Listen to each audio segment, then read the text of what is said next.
Bien, vamos a ver en contexto a Juan, inspirado por Dios, escribió esta carta que es una carta muy amorosa y entender que es el mismo Juan que cuando caminaba con Jesús era un poco violento. Él tendría tal vez unos 24 años, dice los estudios, unos 24 años, y él era capaz, que si hubiera tenido el poder de consumir toda una ciudad con fuego simplemente porque no les recibieron. Recuerdan la historia que les apodaron Boanerges, que quiere decir los hijos del trueno. Eh, Jesús lo regañó en ese momento. Ustedes no saben de qué espíritu son. ¿No? Diciendo exactamente, yo no vine a condenar a nadie, no vine a matar a nadie, vine a traer salvación. Pues Juan junto con su hermano Santiago querían fulminar una ciudad completa. Juan llevó un proceso con Dios, con Jesús precisamente, para llegar a comprender el verdadero amor. Ahora, el capítulo 1 de esta primera carta de Juan eh, nos hace entender que él experimentó una relación muy, muy cercana con Dios, obviamente a través de Jesucristo. El versículo 1 lo expresa literalmente, dice, lo que hemos oído, lo que hemos visto con nuestros ojos, lo que hemos contemplado y palpado nuestras manos tocante al verbo de vida. Cuando dice al verbo de vida se está refiriendo a Jesús. ¿Recuerdan cuando escribió el Evangelio? Que dice, en el principio era el verbo y el verbo estaba con Dios, está hablando de Jesús. Entonces, aquí está expresando Juan que él tuvo una buena relación con Jesús, una relación estrecha con Jesús. Ahora, aparte de esa relación estrecha con Jesús, este capítulo 1 nos viene diciendo que él testifica acerca de esa relación. El versículo 2 lo dice, testificamos y les anunciamos la vida eterna, la cual estaba con el Padre y se nos manifestó. O sea, él no solamente disfrutó la experiencia de tener una relación estrecha con Jesús, sino que en sus tiempos adelante testifica a otras personas de esa relación que tuvo con Jesús. ¿Cuál es la razón de por qué testificar a otros esa estrecha relación con Jesús? Pues quiere que también sean tan felices como Él lo fue. Invita a sus lectores, en este caso a nosotros, a vivir de este gozo. Ahora, el gozo, la alegría de compartir con Jesús es en todo momento. Cuando usted y yo andamos bien, cuando usted y yo estamos en debilidades o cuando usted y yo hemos pecado y fallado. Cualquiera que sea la estación donde estemos, tenemos que disfrutar con gozo la relación que tenemos con Jesús, pero hay que cultivar esa relación estrecha con Jesús. Por eso Juan decía en el versículo 4, estas cosas os escribimos para que vuestro gozo sea cumplido. No hay alegría en este mundo que se compare con la vida de aquel que lleva una relación con Jesús. Porque la, el mundo nos da a entender en dónde está la alegría, o tener mucho dinero, o tener muchas comodidades, o tener mucha salud, o tener un buen trabajo, o tener una carrera, o tener 7,000 diplomas pegados ahí en la pared. Eso es lo que muestra el mundo. Si eso falta, ya está. La gente llega a tener depresión, amargura, se siente sola, decepcionada de la vida, porque tiene la felicidad puesta en esto material. Ahora, nosotros, los cristianos, si tenemos una buena relación con Jesús, aún en momentos difíciles, el gozo nadie nos va a quitar, porque el gozo depende de la salvación que recibimos a través de Jesucristo. Estemos con buena salud o estemos con la salud quebrantada, nuestro gozo está cumplido en Jesucristo. Tengamos mucho dinero o estemos pasando un momento de necesidad, mi gozo está cumplido porque está puesto en Jesucristo. En cualquier área, nosotros tenemos que vivir el gozo que solamente Jesús nos da. Ahora, Juan viene diciendo que él ha visto, ha oído, ha contemplado y ha palpado a Jesús. Obviamente todo esto lo vemos en el área física. Juan lo está expresando en el área física. Juan vio a Jesús, sus propios ojos, vio a Jesús, escuchó a Jesús enseñar, escuchó a Jesús inclusive dándole cátedra a los maestros de la ley.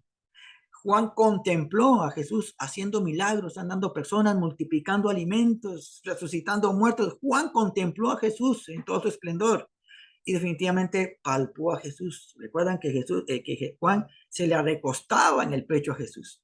Yo me imagino esa escena que Juan se la recuesta y que Jesús es aquí, y Juan aquí, y Jesús así. No creo. Yo imagino que Jesús le ponía el brazo y lo abrazaba también y seguía hablando con los discípulos. Lo tenía acá.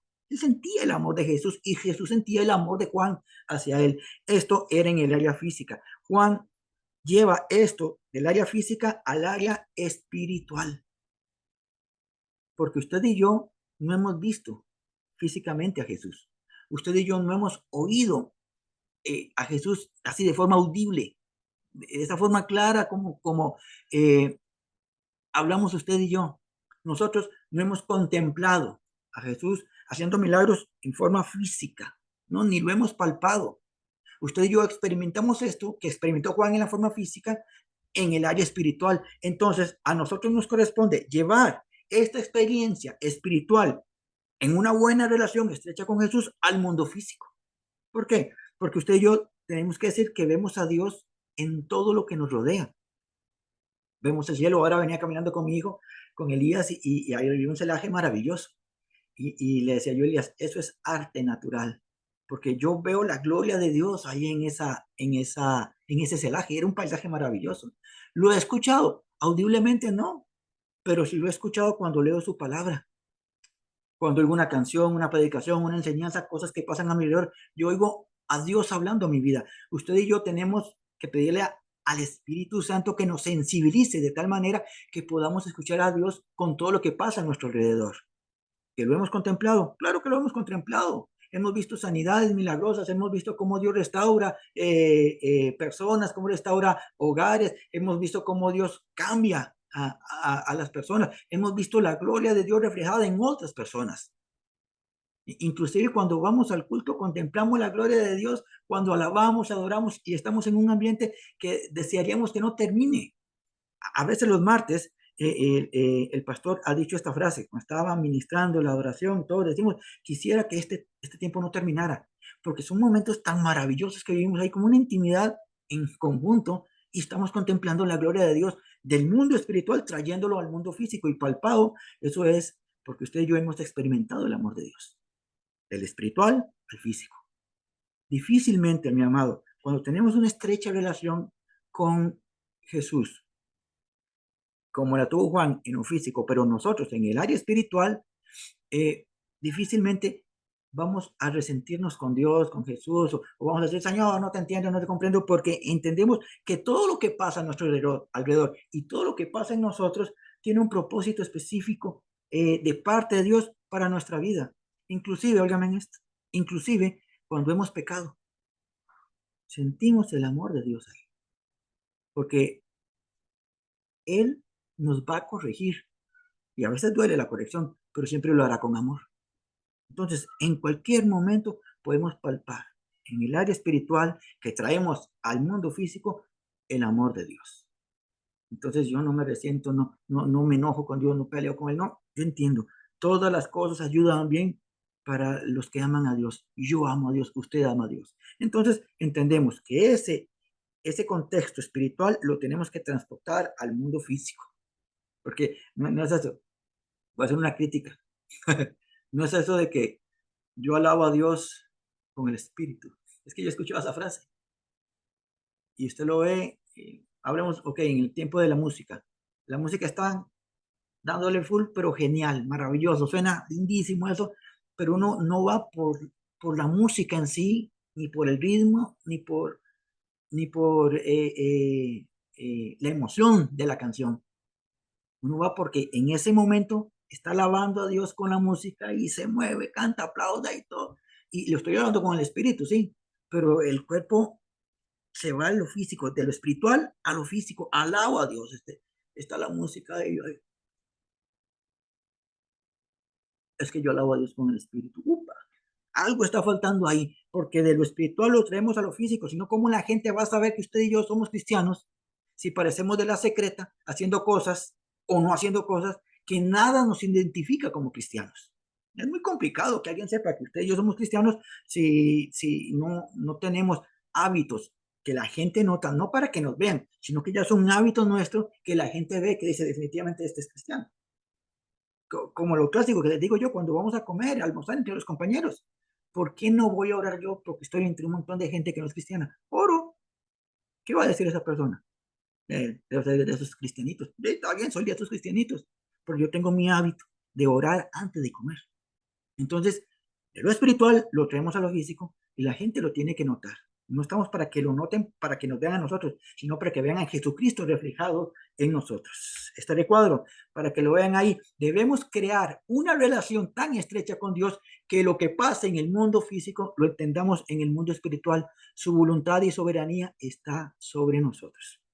Y como dijo el pastor, aunque usted no lo crea. Pero yo sé que usted lo cree, yo lo creo. Todo lo que pasa a nuestro alrededor tiene sentido si entendemos que Él ha trazado un plan perfecto para nosotros. Entonces, estamos claros. En Primera de Juan, la primera carta que escribe Juan, en el capítulo 1, de 2 a 4, está hablando que Él vio, oyó, anunció y compartió a Jesucristo. Ahora, del versículo 5 al 7, esto es contexto para entrar a la promesa, habla de que Dios es luz y dice que Dios es luz y en él no hay tinieblas. Y entonces, si usted y yo decimos que estamos en luz, pero no practicamos la verdad, no practicamos lo bueno, no practicamos las buenas obras de Dios, estamos mintiendo. Si usted y yo decimos que tenemos comunión con Dios, entonces tenemos que andar en luz. En luz no hay, en Dios no hay tinieblas, en nosotros no debe haber tinieblas.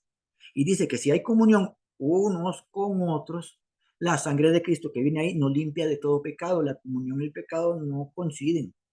Si hay comunión, no debe haber pecado. Ahorita voy aclarando esta parte porque tenemos que saber que usted y yo no somos infalibles, pero la comunión con Dios y el pecado no combinan. Entonces, la palabra dice que si usted y yo andamos en luz, tenemos comunión unos con otros y la sangre de su Hijo nos limpia de todo pecado. Entonces, lo que Juan está hablando acá es que en usted y en mí, tiene que haber un arrepentimiento como una práctica diaria. Yo le pido perdón a Dios. ¿Usted le pide perdón a Dios cuando ha pecado? Sí, porque somos conscientes del pecado. Yo sabía que no tenía que hacer esto y lo hice y ya reaccioné muy tarde. Señor, te pido perdón por el pecado que cometí. Pero ¿qué tal de eso que usted y yo hacemos que no nos damos cuenta? Fue inconsciente. No supimos en qué momento lo hicimos, no supimos en qué momento reaccioné así, no supimos en qué momento dije algo. No sé, esos pecados ocultos a nosotros mismos.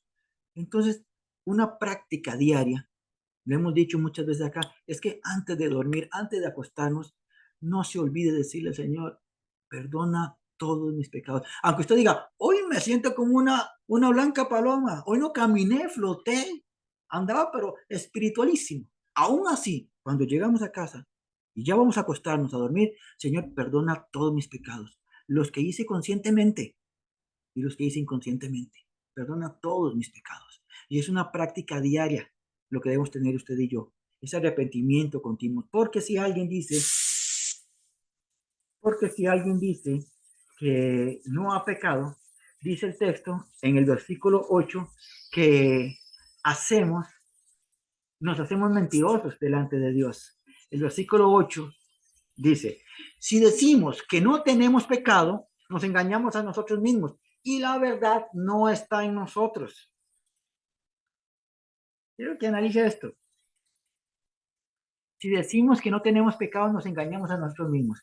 ¿Por qué no dice Juan? No lo puse el original porque es el mismo. El término eh, ojos en griego. No lo apunté. Ojos o ojos. Algo así era. Es el mismo término tener. ¿Por qué él puso, Juan, si decimos que no tenemos pecado? Porque hubiera puesto, dice, si decimos que no practicamos pecado, si decimos que no hemos cometido pecado, ¿por qué el original dice, si decimos que no tenemos pecado? Esto es sencillo. David escribió, en pecado me concibió mi madre, decía David. ¿Qué significa eso? Que nacimos pecadores. Ninguno nació como mansa paloma, nacimos pecadores. Entonces, el pecado está en nosotros. La vieja naturaleza está en nosotros. No la hemos podido expulsar. De hecho, no vamos a poder hacerlo. Siempre va a estar ahí luchando para tratar de gobernar nuestra vida. Y esos son esos deseos que la palabra declara como conscupiscencia. La conscupiscencia, que dice la Biblia, no es pecado, es el deseo de pecar. Y si le damos campo a la conscupiscencia, dice, va a dar a luz el pecado. Entonces, la vieja naturaleza está en nosotros. Y si decimos que no tenemos vieja naturaleza, que si decimos no tengo deseos de pecar, nos hacemos mentirosos. Porque todos tenemos la vieja naturaleza aún viva y activa y luchando por tratar de gobernar nuestra vida. Y si decimos que no nos gusta el pecado o que no siento deseos de pecar nunca, nos estamos declarando mentirosos. Todos tenemos esta constante lucha. El que no practiquemos, vean esto, el que no practiquemos el pecado no nos quita el hecho de que somos pecadores. Por eso yo les decía a ustedes en estudios pasados que no le crean a esos que dicen, predicando o enseñando cuando yo era pecador. Upa, porque se tratan de poner en un nivel muy alto, en un nivel que no está nadie. Yo era pecador, ya no soy pecador. Todos somos pecadores. Ahora, si lo dice por muletilla, créale todo lo que dice, no hay problema. Si lo dice por muletilla, bueno, es una muletilla que muchos usan. Pero si lo dice a alguien para jactarse de su espiritualidad, no le crea lo que enseñe. Está engañando, está mintiendo. Ninguno de nosotros podemos decir yo era un pecador. No, yo soy un pecador.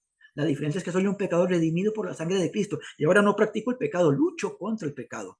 Y ahí les puse abajo porque entonces nosotros cada día necesitamos la sangre de Cristo en nosotros. Si yo digo, yo no soy pecador, ya no soy pecador, entonces ¿para qué quiero la sangre de Cristo hoy? La necesito hoy, como la necesité ayer y la necesitaré mañana. No podemos declararnos no pecadores si en verdad somos pecadores, solamente que estamos redimidos por la sangre de Cristo. Entiendan esta frase que escribía Juan, palabras de Jesús, para comprender esto de que seguimos siendo pecadores, pero no practicamos el pecado. Juan relata cuando Jesús está lavando los pies a sus discípulos. Pedro dice, tú no me lavarás los pies. Entonces Jesús le dice, si no te lavo los pies, no entrarás al reino, no tendrás parte conmigo. Entonces Pedro se desespera y dice, entonces lávame todo. Y le dice, no, no, entiende esto, entiende esto. El que está lavado no necesita sino lavarse los pies, pues está todo limpio y vosotros limpios estáis. El término original no es lavado, es bañado. Y dice, el que está bañado no necesita sino bañarse los pies. Usted y yo somos lavados por la sangre de Cristo. Tenemos que creerlo, tenemos que declararlo y tenemos que vivir como redimidos. Somos lavados por la sangre de Cristo. Eso no significa que en el camino se nos peguen cosas, o hábitos, o costumbres, no sé. En el camino nos podemos ir ensuciando. La, la, la analogía que se hace en estos tiempos de Jesús es que ellos andaban en sandalias. Entonces toda la tierra se les pegaba a los pies. Se podían haber bañado, están todos limpios, pero los pies están sucios porque iban caminando y el polvo se les metía en las sandalias y obviamente ensuciaba los pies. Entonces Jesús les decía, no tienen que bañarse otra vez, sino solamente lavarse los pies. Por eso era la práctica del lavado de pies en aquel tiempo, ¿verdad? Ahora no se ocupa eso. Pero bueno, el lavado de pies es simbólico si lo hacen en esta actualidad, pero en aquel tiempo no era simbólico, sin tomar ese texto, no era simbólico, era una práctica habitual, porque caminar de un lugar a otro, aparte que eran distancias largas, se ensuciaban los pies. Entonces, cuando llegaban, el anfitrión no lo hacía, ponía al siervo a lavarle los pies a los visitantes, ¿verdad? A los que llegaban a la casa. En el ámbito espiritual es lo mismo. Usted y yo fuimos lavados por la sangre de Cristo de todo pecado y toda maldad, pero Jesús sabe que en el camino se nos pueden pegar cosas o hacer cosas que no debíamos de hacer. Entonces ocupamos que hoy, a través de la sangre de Cristo, nos limpie de toda esa maldad, que somos conscientes o inconscientes. No es que tiene que lavarnos todo para, oh, sálvame otra vez. No, no. Ya la obra fue hecha y somos salvos, lavados por la sangre de Cristo, pero tengo que reconocer mi debilidad, mi pecado delante de Dios y decir, Señor, mira esto, perdóname, lávame de esto. Y de eso se trata. Ahora, el estar todo limpio, ¿qué es lo que impide que podamos estar todo limpio? Porque Jesús dice, están todos limpios, ¿verdad? Aquí está excluyendo a Judas, porque al final dice menos uno, ¿verdad? ¿Qué es lo que nos impide a nosotros estar todos limpios? Cuando el orgullo es el que nos gana. Conozco cristianos, porque son cristianos, pero son de ese nivel que dicen que viven una santidad absoluta. No les discuto. Cada quien sabrá, como decía mi papá, cada quien sabe la canción que lleva por dentro. Pero a mí me cuesta creer que alguien vive en una santidad absoluta, que no peca, no se equivoca, no falla, pensamientos puros, corazón puro. O sea, ya debería estar en el cielo. Pero si está aquí en la tierra, tiene que estar luchando contra el pecado, tiene que estar luchando contra sus debilidades. Pero el orgullo impide que ocurra ese lavamiento espiritual de pies, de esos hábitos o de esas costumbres que a veces se nos pegan. Cosas que no es que nos contaminan. Un ejemplo, que usted vaya con un compañero y el compañero tiene unas palabras todas vulgares y solo chistes vulgares, digamos que es de los que no respeta a nadie y habla horrible. Y uno está oyendo esas palabras, esas vulgares, esas obscenidades, y en algún momento ya con más confianza a esa persona usted le dice que pues, no le gusta que hable de esa manera, al menos cuando esté presente. Pero lo escucha hablando y todo eso, no es yo me contaminé, me ensucié, no, no. Pero todas esas cosas, Señor, límpiame de toda maldad, de toda maldad. Lo necesitamos hacer y reconocerlo. Los seres humanos somos 100% influenciables de lo bueno y de lo malo. Y pueden que haya influencia en nosotros que no estén correctas. Y cuando analizamos, Señor, vengo haciendo una práctica que creo que no es correcta. Límpiame de esa maldad. No, no, no vengas a Jesús a morir en una cruz por mí otra vez, porque no, ya está hecha la obra. Preocupo, límpiame de esa maldad. Y si estoy luchando con una debilidad y en un momento fallo, límpiame de esta verdad. Yo no vivo practicando esto, pero a veces me equivoco y fallo, límpiame de esta maldad. Tenemos que reconocer que necesitamos que la sangre de Cristo nos limpie de toda maldad. El término limpio es ese término katharos en griego, que quiere decir pureza. Y me gusta, porque cuando hablamos de una estrecha relación con Dios, ¿qué es lo que buscamos nosotros que haga Jesús en nuestra vida? Que nos purifique, que haya pureza en nosotros. Vean esto. En el momento que usted y yo, Señor, te pido perdón por todos mis pecados, límpiame de toda maldad. ¿Qué es lo que ocurre en nosotros? Nos purifica. O sea, estamos puros. Despertamos a la mañana siguiente, llevamos el día y le aseguro que al llegar la noche estamos sucios. Por una u otra razón estamos sucios y volvemos, Señor, necesito que me vuelvas a purificar mi vida. Límpiame de toda maldad. Ese reconocimiento es el que busca Juan enseñar a través de este texto para nuestra vida. Ahora, el texto dice, si decimos que no tenemos pecado, nos engañamos a nosotros mismos. Esto es que usted y yo tenemos que luchar contra el pecado. No practicamos el pecado, pero sí luchamos contra el pecado. Entonces, con todo este preámbulo que hace Juan acá, es que da ese texto de promesa, que fue el que leímos al principio. Si confesamos nuestros pecados, Él es fiel y justo para perdonar nuestros pecados y limpiarnos de toda maldad. Ahora, confesar, este término me llama mucho la atención, de hecho me gusta la explicación que viene con el original, viene del griego homologeo, que quiere decir reconocimiento. Yo tengo que reconocer que soy un pecador. Si yo no reconozco que soy un pecador, ¿qué obra de Jesús ocupo hoy? Diría, no, no ocupo, no ocupo. Estoy bien así. Soy un mentiroso y ante Dios imposible que podamos engañarlo. Tenemos que reconocer que somos pecadores. El término reconocer, este término griego, es un término compuesto y me encanta. Ponga mucha atención a esto, ponga atención. Este término compuesto nos dice el término homo, viene del griego homo, que quiere decir juntos. Entonces, este reconocimiento no significa para mí. Reconozco que soy un mal hablado y me quedo ahí solito. Soy un mal hablado. Reconozco que soy un fraudulento, lo reconozco. Está hablando de juntos. significa que tenemos que confesar delante de alguien, en lugar y tiempo, dice, en lugar y tiempo, tengo que reconocer. Se ha malinterpretado esto de confesar eh, y que tenemos que confesarnos delante de alguien. Más que todo en la doctrina católica que existe esto de confesarse. Y que tenemos que confesarle a alguien que ni nos conoce, ni sabe nada de nosotros, nuestros pecados. Y tus pecados te son perdonados. Eh, mal interpretado el texto porque el término original dice que tenemos que confesarnos, que tenemos que reconocer juntos, pero vean el término logeo viene de logos, que es la expresión divina de Cristo que usa Juan en el principio, recuerden, el verbo se hizo carne, está hablando de Jesús, el término verbo en griego que usa el original es logos, que es palabra.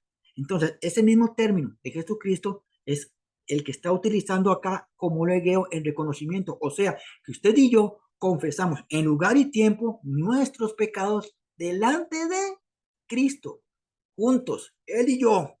He de reconocer mi pecado delante de Él y Él hablará conmigo. Es la expresión divina hacia quien estoy dirigiendo mi confesión, mi reconocimiento de error y de pecado, que es delante de Cristo. Entonces, el texto, si lo vamos armando al original, dice, si reconocemos delante de Dios nuestros pecados. Por eso yo les digo que cada noche, antes de acostarnos, hablemos con Él. Y delante de Dios, haga mi reconocimiento. Y le digo, Señor, delante de ti reconozco que pequé adrede. Te dije que no lo iba a volver a hacer, pero lo volví a hacer. No me estoy escondiendo, no estoy huyendo, estoy viniendo delante de ti. Te estoy diciendo, reconozco que me equivoqué. Reconozco que me dejé llevar. Reconozco que no fui prudente. Lo reconozco. Delante de ti vengo a reconocer mi pecado. Delante del Padre.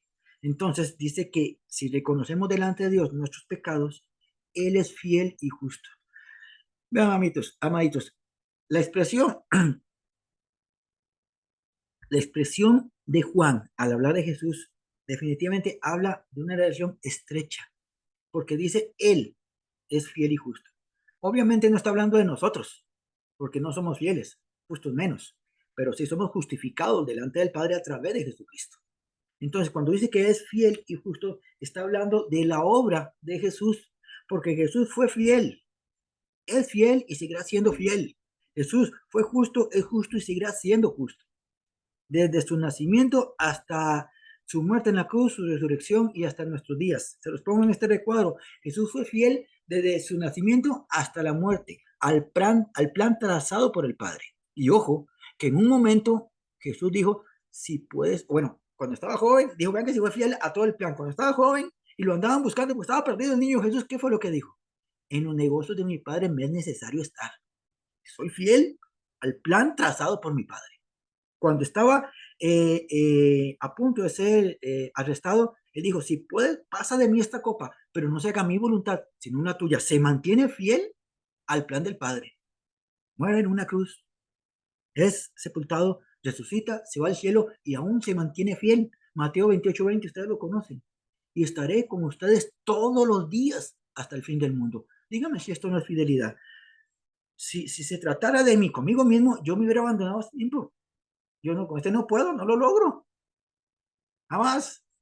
No puedo quedarme con él, me voy. Pero Jesús dice, yo sí puedo. Y me quedo con él hasta el último día. Hasta el fin del mundo estaré con él, hasta que me lo lleve. No lo merezco, pero gracias por tu misericordia. Se mantiene fiel. Y su justicia divina, no tiene nada que ver con la justicia humana.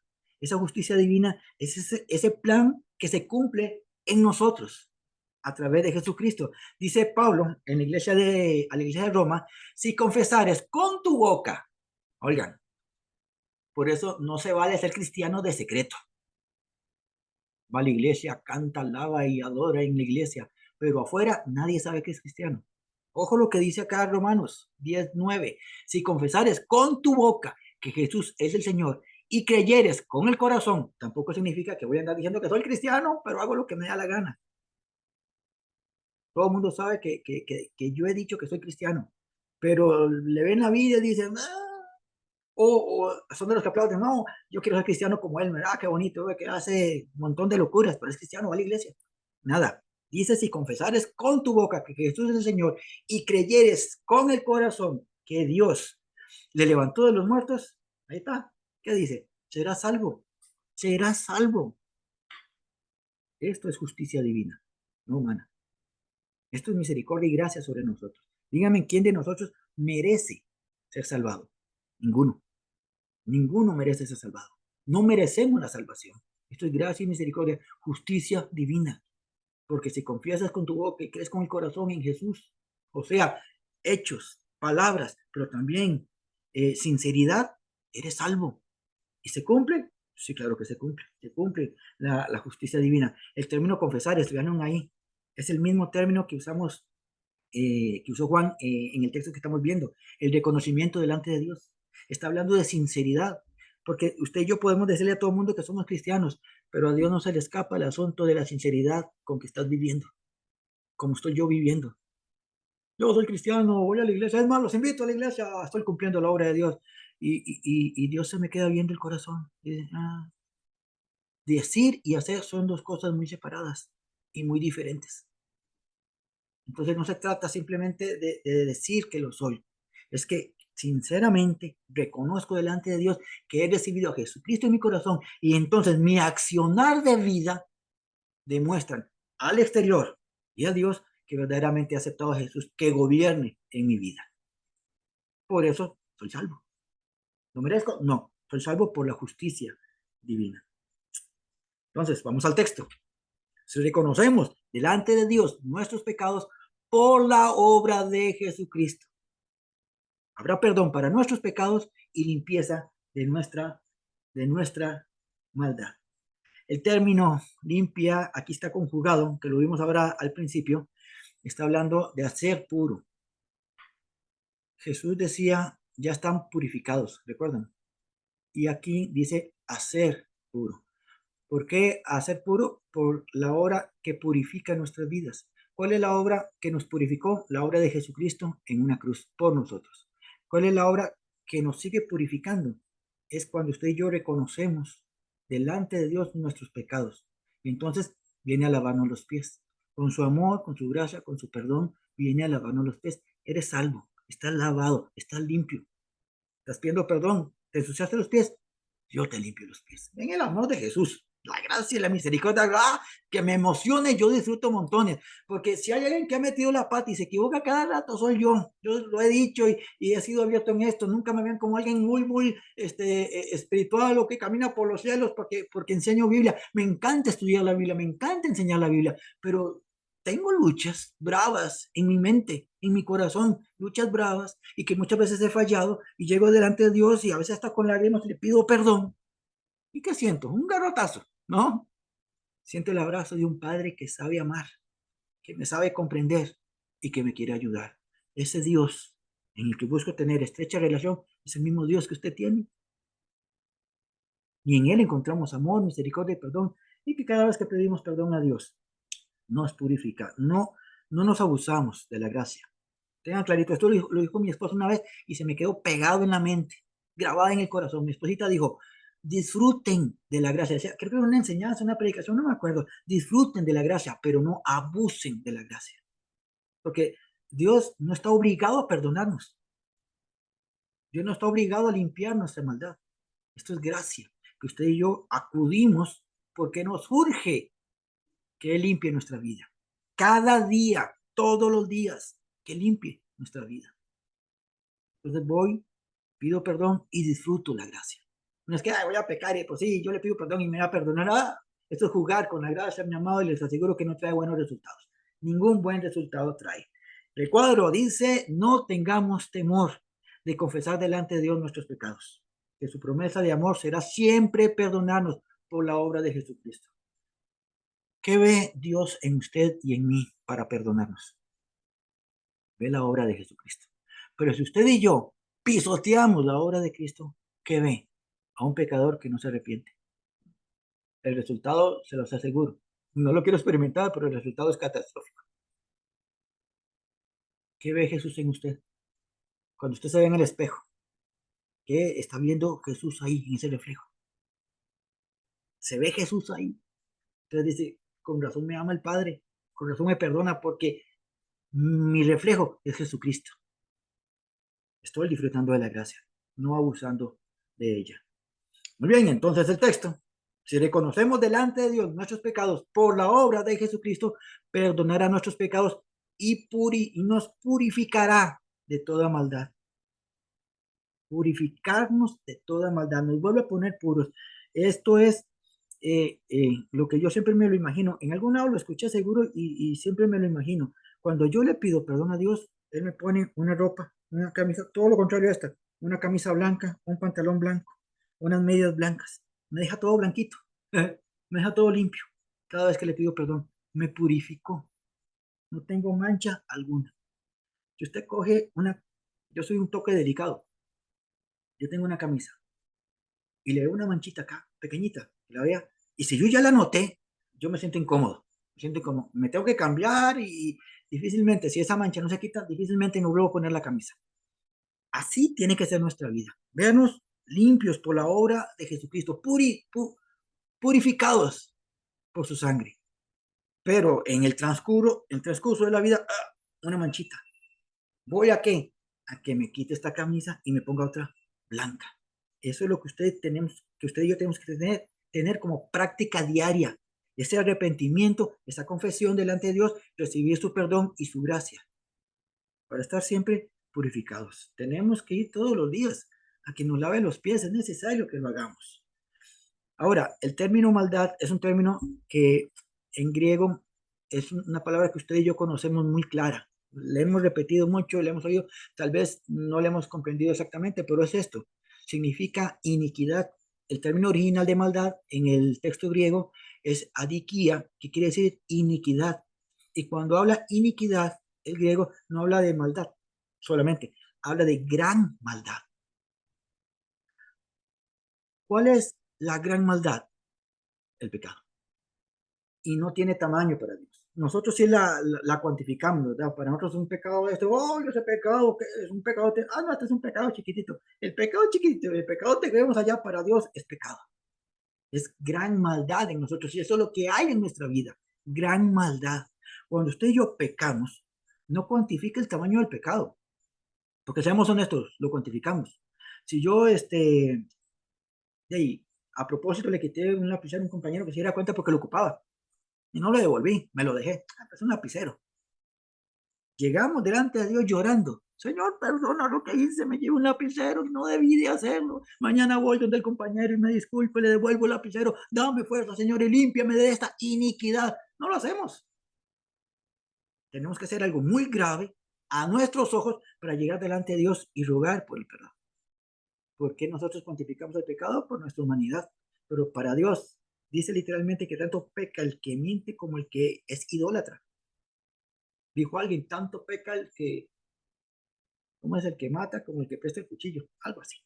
Estoy como mi esposita, como el chapulín. Pero usted y yo tenemos que entender que para Dios pecado es pecado. Y todo pecado amerita que usted y yo corramos para que esa iniquidad que hemos puesto en nuestros hombros nos las quite y nos limpie. Hay en nosotros esa libertad que solamente en Jesucristo podemos encontrar. Pablo le escribe una carta a Tito y le dice esto, me gusta mucho. Quien se dio a sí mismo por nosotros, está hablando obviamente de Jesucristo, quien se dio a sí mismo por nosotros para redimirnos, liberar, es lo que quiere decir redimir, liberar. Quien se dio a sí mismo por nosotros para liberarnos de qué? De toda iniquidad, de toda esa gran maldad que hay sobre nosotros. Insisto, no la cuantifique, no cuantifiquemos la gran maldad que hay sobre nosotros. No, no, si lo que yo hago comparado a aquel, aquel, quién sabe cuántas veces tiene que, no, no. Aquel y yo tenemos que llegar siempre delante de Dios de rodillas y decir, líbrame de toda esta gran maldad, de toda esta iniquidad que hay en mi vida. Entonces, esta maravillosa promesa que encontramos en Juan literalmente dice que si reconocemos delante de Dios nuestros pecados por la obra de Jesucristo, Él nos perdonará y nos purificará de toda nuestra gran maldad. Insisto, no la cuantifiquemos. Gran maldad hay en nosotros por cada pecado que hemos cometido. Y ahí está la iniquidad en nuestros hombros. Nos hace peso en nuestra vida, a menos que lleguemos a pedirle perdón a Dios, que se lo confesemos. Vean, igualmente, si yo no se lo confieso, Dios sabrá que pequé. Si me quedo callado, si no le decía al compañero que me llevé la lapicero, ¿qué cuenta se va a dar? Pero a Dios, si no se lo confieso, no se dará cuenta. Si Él lo sabe todo de mí, dice literalmente la palabra que Él sabe mi levantar y mi acostar, mi caminar, mi sentar, todo lo sabe de mí, todo lo sabe. Entonces, ¿para qué ocultar el pecado? ¿Para qué no hablarlo con Él? ¿Para qué no abrir nuestro corazón y decirle, Señor, vengo a confesarte lo que ya tú sabes, pero yo sé que quieres escucharlo? ¿Por qué? Porque Él quiere que en nosotros haya la suficiente humildad para que reconozcamos que somos pecadores. Estamos en el camino a la perfección, pero aún no somos perfectos. Ese camino se llama toda la vida. Ese proceso para perfeccionar nuestra vida, hasta que venga Jesucristo por nosotros o Él nos mande a llamar. Entonces, reconozcamos nuestro pecado. Él quiere que haya humildad en nosotros y reconozcamos que no somos, delante de Él y delante de los hombres, que reconozcamos que no somos perfectos. Por eso a mí me lastima mucho el oído cuando escucho predicadores, más que todo en la televisión, predicadores que hablan y señalan, ustedes deben cambiar, ustedes deben, porque ustedes, no, no, nunca diga ustedes, a mí me molesta eso, no diga ustedes, diga nosotros tenemos que cambiar, nosotros tenemos que arrepentirnos, nosotros tenemos que entender que somos pecadores aún y que necesitamos la sangre de Cristo. No me gusta cuando el predicador solo señala y dice que usted tiene que cambiar y ay, usted también tiene que cambiar. Tenemos que reconocer que somos pecadores y las personas que nos ven a nosotros y les estamos enseñando se darán cuenta que no estamos en un nivel superior a ellos. Simplemente la gracia de Dios nos está eh, utilizando para bendecir a otras personas, para enseñar a otras personas. Pero de que estamos en la misma lucha que ellos, estamos en la misma lucha. Estamos en el mismo proceso, en áreas diferentes, pero estamos en proceso delante de Dios. Muy bien, entonces, este texto, si reconocemos delante de Dios nuestros pecados, hay una partícula acá, con esto voy cerrando, hay una partícula acá que me emocionó mucho cuando la vi en el original. Y uno la pasa por alto, y la ve y, y la pasa por alto, pero ese término sí en griego, aquí se los pongo, del griego ean, dice partícula que denota condición indefinida. ¿Cuál es la condición de tiempo para recibir el perdón de Dios? No hay condición de tiempo. ¿Cuál es la condición del tamaño del pecado para recibir perdón de Dios? No hay condición de tamaño. ¿Cuál es la condición de servicio a Dios que necesitamos para alcanzar perdón? Es que tengo que ser pastor, si no, no, es que me tiene que perdonar porque yo soy el maestro en la iglesia. No, me tiene que perdonar porque yo soy del grupo de música. No hay condición para perdonar. La iniquidad o el pecado, la gran maldad, está en todo aquel que sea un ser humano, haya o no haya aceptado a Cristo. Todo ser humano es pecador. Entonces, ese sí me emociona, porque no hay, mi amado, a nosotros nos cuesta, nos duele el oído escuchar que Dios ama a aquel, perdón, porque va a ser grotesco, Dios ama a aquel que violó a una niña hasta matarla. ¿Qué desea uno con un tipo así? Ni lo quiero decir, pero Dios lo ama. Y si ese que está en la cárcel, recibiendo su castigo, dice, perdóname Dios, recíbeme, los brazos de Dios se abren con todo el amor para recibirle, porque no hay condición, no hay condición para decir, perdón Señor, solamente la condición del corazón, la sinceridad con que usted y yo nos presentamos delante de Él. Y eso me agrada. Me agrada en el sentido de que definitivamente un corazón sincero no es rechazado por Dios. Y me agrada porque yo soy el primero en decir, soy un pecador. Y estoy luchando con mi pecado, con mi debilidad, estoy luchando con mis pensamientos todos los días. Señor, perdón. Voy otra vez donde Él. Muchas veces he llegado con la convicción de que yo sé, Dios, que me vas a perdonar. Sé que me vas a perdonar. vengo a confesar mi pecado otra vez en mis pensamientos, perdóname Dios. Y llego con la convicción, y hay veces que llego cansado de mí mismo. Le he dicho, Señor, no sé cómo me aguantas, porque yo ya no me aguanto. Estos pensamientos me vuelven loco y volví a pecar. Y su gracia desciende sobre mí. Y es como si lograra escuchar que me dice, tranquilo, si caíste y te levantas, yo te ayudo. No te quedes ahí, levántate. Muchas veces he llegado llorando y diciendo, Dios, otra vez. ¿Hasta cuándo? Vean esta frase, no sé si lo he dicho, pero se me grabó una noche orando en la sala, pidiéndole perdón a Dios, llorando, perdón la palabra, porque estaba harto de mí mismo. No estoy hablando de hace años, soy cristiano. Y ya estaba yo, Dios, estos pensamientos me pudren y esta reacción me pudre. Y le decía a Dios con toda sinceridad y lloraba. Y le decía a Dios, ¿hasta cuándo? Y sentía esa convicción. No, le decía yo, ¿cuántas veces? Y sentía la convicción que Dios ponía las veces que sean necesarias. Mi amado y mi amada, no tenga miedo de confesar su pecado delante de Dios. No tengamos temor de confesar nuestro pecado, porque si tiene que perdonarnos, ¿cuántas veces? Las veces que sean necesarias. Pero la obra de Jesucristo en usted ni en mí se va a desperdiciar. Todo está que la condición del corazón sea sincera. Esto es exactamente lo que usted y yo tenemos que hacer al decir, perdón, Señor. ¿Difícil? Suena no, pero puede que sea difícil en momentos. Pero no tengamos miedo, que el perdón de Dios ha de llegar siempre a nosotros cuando nos acercamos a Él con un corazón sincero. Y entendemos que hay una promesa maravillosa cuando decimos, Señor, perdóname, reconozco mi pecado y la sangre de Cristo es suficiente para limpiarnos de toda nuestra gran maldad, no importa el tamaño. Nuestra gran maldad es perdonada y somos purificados por la sangre de aquel que dio su vida por nosotros. Así que no tengamos temor de decir, perdón, Señor.